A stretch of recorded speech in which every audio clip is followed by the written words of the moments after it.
વિદ્યાર્થી મિત્રો, જય સ્વામિનારાયણ. ધોરણ 7 વિષય ગણિત.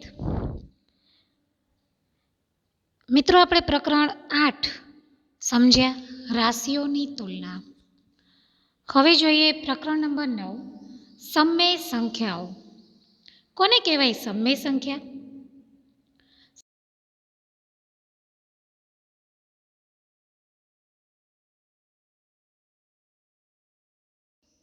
જેમાં પ્રાકૃતિક, પૂર્ણ, ધન પૂર્ણાંક, ઋણ પૂર્ણાંક, અપૂર્ણાંક, દશાંશ, આ બધી જ સંખ્યાઓનો સમાવેશ થાય છે. જેમાં લસા, ગુસા દરેક વસ્તુનો સમાવેશ કરવામાં આવે છે. આવી સંખ્યાઓને સમમેય સંખ્યા કહેવામાં આવે છે. તો આજે આપણે કેટલાક સમમેય સંખ્યાના મુદ્દા સમજીશું. તો જોઈએ, સમમેય સંખ્યા એટલે શું? વિદ્યાર્થી મિત્રો,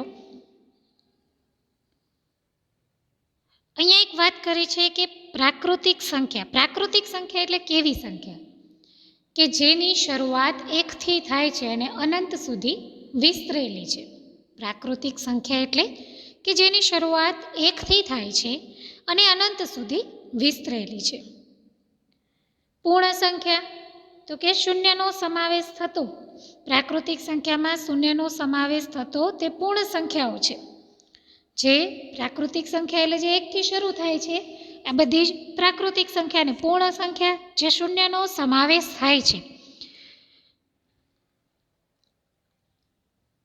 જેમાં ઋણ પૂર્ણાંકો, ધન પૂર્ણાંકો દરેક સંખ્યાનો સમાવેશ થાય છે તેને પૂર્ણ સંખ્યા કહેવાય છે.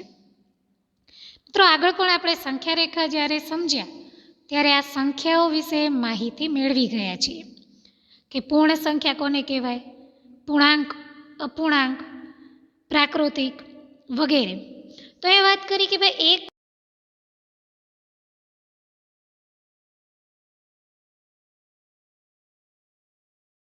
3, 4 એ પ્રાકૃતિક સંખ્યાઓ છે.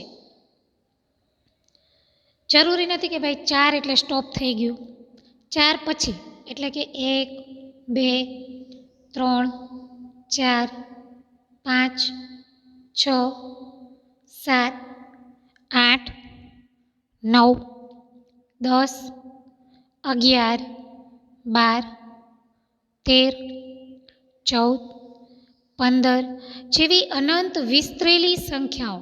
15 પછી 100, 101, 102, 200, 205, 275, 300 એટલે કે જ્યાં સુધી સંખ્યાઓનો અંત નથી ત્યાં સુધીની તમામ સંખ્યાઓને પ્રાકૃતિક સંખ્યાઓ કહે છે.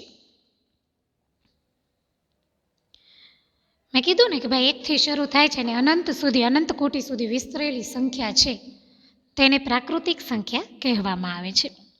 પ્રાકૃતિક સંખ્યામાં શૂન્યનો જ્યાં સમાવેશ થાય તો એ સંખ્યા કેવી સંખ્યા બની જાય છે મિત્રો?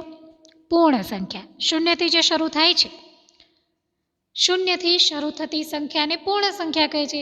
તમને પૂછાય કે ભાઈ પ્રાકૃતિક સંખ્યામાં સૌથી નાની સંખ્યા તો કે 1 અને પૂર્ણ સંખ્યામાં સૌથી નાની સંખ્યા તો કે 0. બરાબર ને?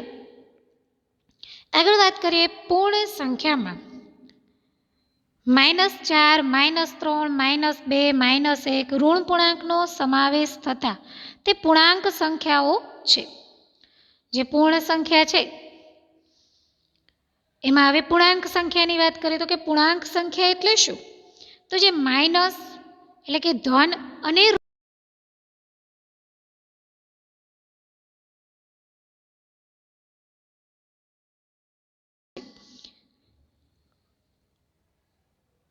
જેમાં અંશ અને છેદથી અપૂર્ણાંક સંખ્યા બને છે. પહેલાં આપણે સંખ્યા શીખ્યા પ્રાકૃતિક સંખ્યા, પછી પૂર્ણ સંખ્યા, પૂર્ણાંક સંખ્યા. હવે વાત કરીએ અપૂર્ણાંક સંખ્યાઓની. સમમેય સંખ્યામાં દરેક વસ્તુ, દરેક સંખ્યાની સમાવેશ થાય છે. પ્રાકૃતિક સંખ્યા છે જેની વાત આપણે કરી પૂર્ણ સંખ્યા, પૂર્ણાંક એટલે કે જે માઇનસ એટલે કે ધન પૂર્ણાંકો, ઋણ પૂર્ણાંકો.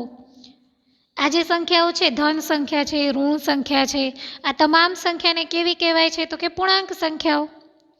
હવે વાત કરીએ અપૂર્ણાંક સંખ્યાઓની. અપૂર્ણાંક સંખ્યા એટલે શું? તો મિત્રો, અપૂર્ણાંક સંખ્યા જેમાં અંશ અને છેદ બંનેનો સમાવેશ થાય છે. અંશ એટલે કે ઉપરની સંખ્યા, છેદ એટલે કે નીચેની સંખ્યા. ધારો કે 5/3, તો આ શું છે? તો કે આ અંશ છે, આ છેદ છે. એ જ રીતે 10/15, તો આ શું છે? તો કે ઉપર અંશ છે, નીચે છેદ છે. આવી સંખ્યાને કેવી સંખ્યા કહેવામાં આવે છે? તો આ સંખ્યાને અપૂર્ણાંક સંખ્યા કહેવામાં આવે છે, જેમાં અંશ અને છેદથી અપૂર્ણાંક સંખ્યા બને છે. અપૂર્ણાંક સંખ્યા બને છે. અપૂર્ણાંક સંખ્યામાં અંશ શૂન્ય અથવા ધન પૂર્ણાંક અને છેદ ફક્ત ધન પૂર્ણાંક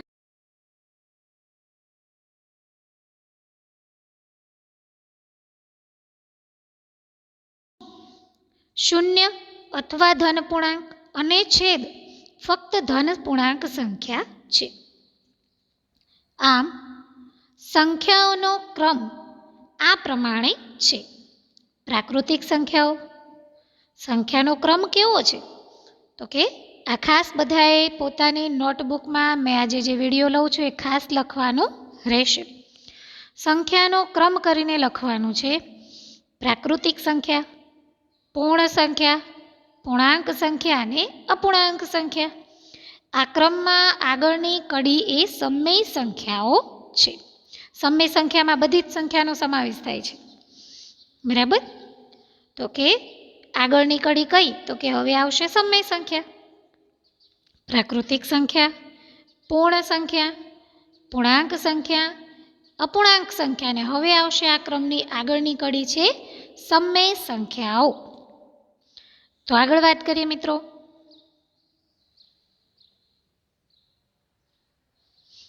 સમય સંખ્યાની આવશ્યકતા. સમય સંખ્યાની આવશ્યકતા. તો જોઈએ.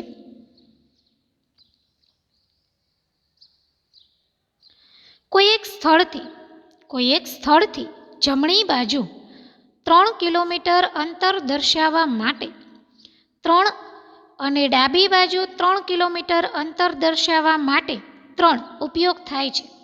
એટલે કે વિરુદ્ધ પરિસ્થિતિ દર્શાવવા માટે પૂર્ણાંકનો ઉપયોગ થાય છે. આવી વિરુદ્ધ પરિસ્થિતિ દર્શાવવા માટે અપૂર્ણાંકનો પણ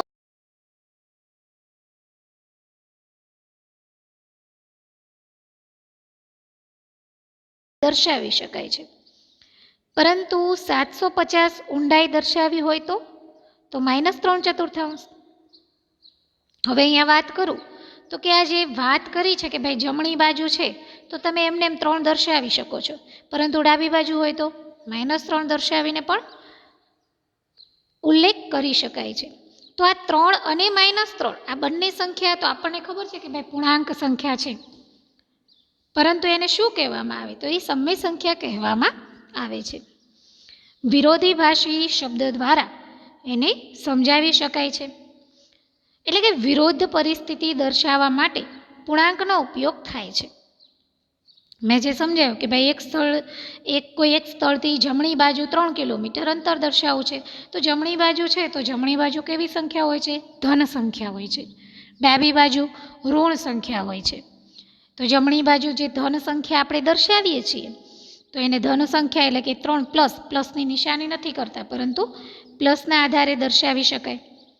મેં સમજાવ્યું ને કે ભાઈ 3, ચલો એ જમણી બાજુ આપણને સમજાઈ જાય. પરંતુ ડાબી બાજુની વાત કરી કે ભાઈ ડાબી બાજુનું અંતર દર્શાવવું છે તો -3નો ઉપયોગ થાય છે.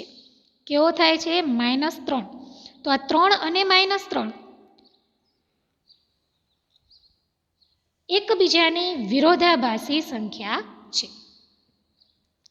આ સંખ્યા જે પૂર્ણાંકનો ઉપયોગ થાય છે વિરુદ્ધ પરિસ્થિતિ દર્શાવવા માટે આ પૂર્ણાંકનો ઉપયોગ કરવામાં આવે છે. હવે વાત કરીએ, જેમ કે વાત કરી કે ભાઈ અપૂર્ણાંકમાં અંશ શૂન્ય અથવા ધન પૂર્ણાંક સંખ્યા હોય છે. અપૂર્ણાંક છે એમાં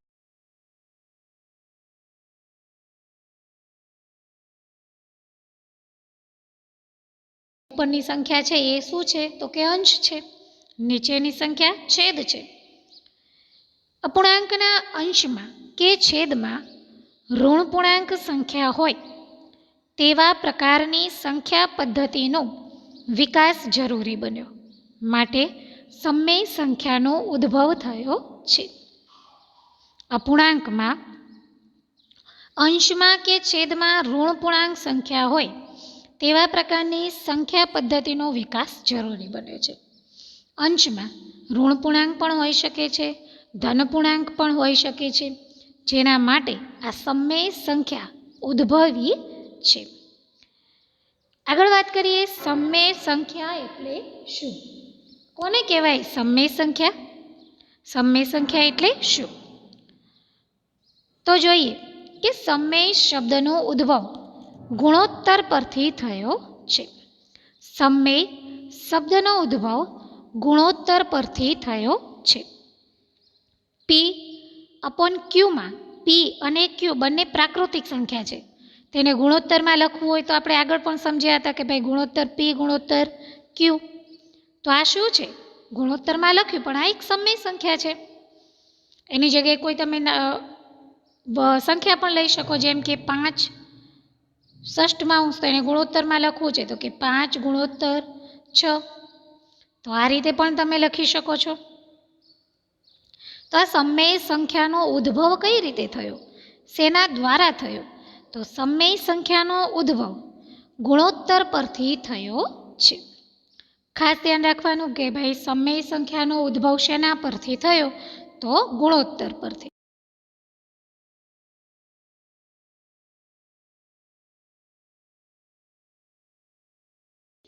તો જે સંખ્યા પી અપોન ક્યુના સ્વરૂપમાં દર્શાવી શકાય, જ્યાં પી અને ક્યુ પૂર્ણાંકો છે, તો ક્યુ નોટ ઇક્વલ ટુ ઓ હોય તો તે સમમેય સંખ્યા કહેવાય છે. જો સરખી ન હોય, ઘણીવાર એવું બને કે ભાઈ ડાબી બાજુ જમણી બાજુ આપણે આગળ સમજી ગયા, ડાબા બરાબર જબા ન હોય તો એ સમમેય સંખ્યા જ છે ને. દરેક પૂર્ણાંક અને અપૂર્ણાંક એ સમમેય સંખ્યા છે. આગળ પણ વાત કરી કે ઘણીવાર એવું બને છે કે ભાઈ દરેક પૂર્ણાંકો છે અને અપૂર્ણાંક એ સમમેય સંખ્યા છે, પરંતુ દરેક સમમેય સંખ્યા એ પૂર્ણાંક કે અપૂર્ણાંક નથી. દરેક સમમેય સંખ્યા એ પૂર્ણાંક કે અપૂર્ણાંક નથી. સમમેય સંખ્યા પી અપોન ક્યુમાં પી અંશ છે, જે પૂર્ણાંક સંખ્યા હોય છે, અને ક્યુ છેદ છે, જે શૂન્ય સિવાયની પૂર્ણાંક સંખ્યા હોઈ શકે છે. -3 એ એક સમમેય સંખ્યા છે, જેનો અંશ -3 અને છેદ 1 છે. પૂર્ણાંકો અપૂર્ણાંકનો સમૂહ સમમેય સંખ્યાનો સમાવિષ્ટ છે. આજે આપણે સમમેય સંખ્યા વિશે ઘણી બધી માહિતી મેળવી કે સમમેય સંખ્યાનો ઉદ્ભવ કઈ રીતે છે. તો કે સમમેય સંખ્યાનો ઉદ્ભવ ગુણોત્તર પરથી થયો છે. દરેક પૂર્ણ અને અપૂર્ણાંક સંખ્યા સમમેય સંખ્યા છે, પરંતુ દરેક સમમેય સંખ્યા એ અપૂર્ણાંક કે પૂર્ણાંક નથી.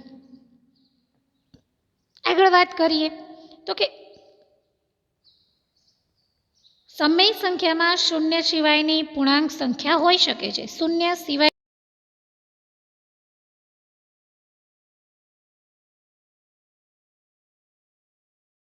અને છેદ 1 છે.